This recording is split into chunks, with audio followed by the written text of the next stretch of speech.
मैं डॉक्टर अमित भटनागर पंतनगर कृषि विश्वविद्यालय में सस्य विज्ञान विभाग में प्राध्यापक के पद पर कार्यरत हूं और इस चैनल के माध्यम से मेरा प्रयास है किसानों तक सही जानकारी पहुंचे ताकि उसका लाभ वो खेती में ले सकें। आज जो बात करना चाहता हूं यह है कि ठंड में गेहूं पीला पड़ रहा है या पानी ज्यादा लग गया है उस वजह से पीला पड़ रहा है, तो उस पीलेपन को हम कैसे जल्दी जल्दी दूर करें ताकि हमारा गेहूं हरा हो सके और उसमें अच्छा फोटोसिंथेसिस हो, प्रकाश संश्लेषण की अच्छी क्रिया हो, ताकि उसके अंदर अच्छा भोजन बने, उसमें अच्छा कल्लों का फुटाव हो, कल्ले अपनी ग्रोथ पकड़े, पौधा अपनी ग्रोथ पकड़े और अच्छी उपज मिले। अगर ये गेहूं लंबे समय तक पीला बना रहेगा तो निश्चित रूप से उसकी उपज भी कम हो जाएगी।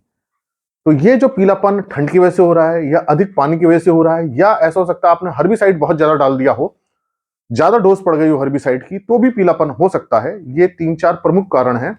तो उन कारणों को कैसे हम दूर करें? देखिए, पहले हमें समझना होगा पीलापन क्यों हो रहा है। ये पीलापन हो रहा है इसके कारण कि उसमें क्लोरोफिल नहीं बन रहा है। क्लोरोफिल का रंग हरा होता है, जब ये क्लोरोफिल नहीं बनेगा तो उसमें हरापन नहीं रहेगा और ये प्रकाश संश्लेषण की जो क्रिया होती है, फोटोसिंथेसिस जो होता है, या हम कहें पौधे जो अपना भोजन बनाते हैं वो क्लोरोफिल की सहायता से ही बनाते हैं। तो क्लोरोफिल बनना उसमें बहुत जरूरी है। अब क्लोरोफिल बनाने के लिए बहुत सारे न्यूट्रिएंट्स काम करते हैं, खास तौर से नाइट्रोजन का, मैग्नीशियम का, सल्फर का बहुत इंपॉर्टेंट काम होता है।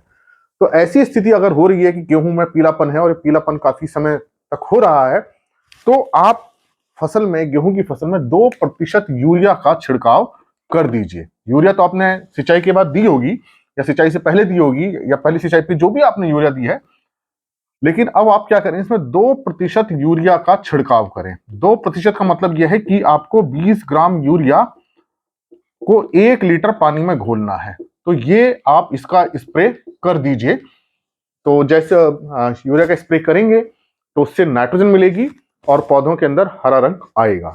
तो एक उपाय यह है कि 2% यूरिया का स्प्रे करना, इससे ज्यादा नहीं करना, नहीं तो पत्तियां जल सकती हैं। इसकी मात्रा को भले ही आप कम कर दीजिए, 10 ग्राम कर दीजिए, 15 ग्राम कर दीजिए, लेकिन इस मात्रा से ज्यादा मत बढ़ाइए। तो ये आपको स्प्रे करना चाहिए ताकि उसमें हरा रंग आए।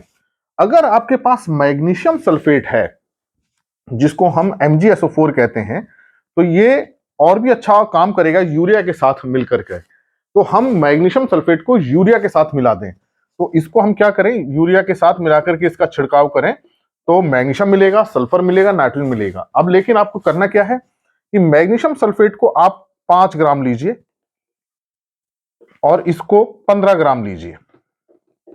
मात्रा यूरिया की कम कर दीजिए।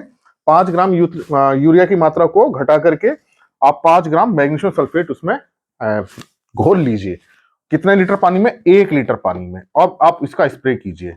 यह मात्रा इसलिए कम है अभी क्योंकि गेहूं छोटा है और ज्यादा कंसंट्रेशन अगर हो गया मैग्नीशियम सल्फेट का, यूरिया का, तो पत्तियां जल सकती हैं। तो ये एक सेफ लिमिट है। अगर केवल मैग्नीशियम सल्फेट का आप करना चाहते हैं तो 10 से 15 ग्राम प्रति लीटर पानी पर्याप्त होता है, केवल मैग्नीशियम सल्फेट का अगर करना हो। लेकिन चूंकि हम इसमें यूरिया भी मिला रहे हैं तो कंसंट्रेशन बहुत ज्यादा ना हो जाए साल्ट का, हमारी क्रॉप डैमेज ना हो जाए, उससे भी हमें बचाव करना है। तो 5 ग्राम मैग्नीशियम सल्फेट को 15 ग्राम यूरिया में घोल लीजिए और 1 लीटर पानी में इसका घोल बना करके इस हिसाब से आप स्प्रे कीजिए। लेकिन अगर आपके पास मैग्नीशियम सल्फेट नहीं है तो कोई घबराने की बात नहीं है, केवल आप तब यूरिया का 2% का छिड़काव कीजिए। मतलब 20 ग्राम आपको 1 लीटर पानी में घोल करके इसका छिड़काव करना है। तो ठंड से जो पीलापन है या जो अधिक नमी हो गई है सिंचाई ज्यादा होने की वजह से, या हर्बिसाइड आपने शाकनाशी ज्यादा डाल दिया है, उससे जो पीलापन आ गया है, वो पीलापन जल्दी दूर हो जाएगा। जल्दी उसमें क्लोरोफिल बनेगा और उसमें हरा रंग आएगा और क्लोरोफिल बनने के बाद पौधे जल्दी से अपनी ग्रोथ पकड़ेंगे क्योंकि उनके अंदर फोटोसिंथेसिस जल्दी होगा, उनके अंदर ऊर्जा बनेगी, भोजन बनेगा। जो कल्ले रुके हुए हैं वो अपनी लंबाई पकड़ेंगे, तना अपनी लंबाई पकड़ेगा, पत्तियां बड़ी होंगी और ओवरऑल जब ग्रोथ अच्छी होगी तो निश्चित रूप से उपज भी अच्छी होगी। तो ये मैंने आपको बताया कि किस तरह से हम गेहूं के पीलापन को जल्दी से दूर कर सकते हैं। इसी प्रकार के लेक्चर्स को देखने के लिए कृषि किसान प्लेलिस्ट देखिए और अगर चैनल सब्सक्राइब नहीं किया तो सब्सक्राइब कीजिए। धन्यवाद।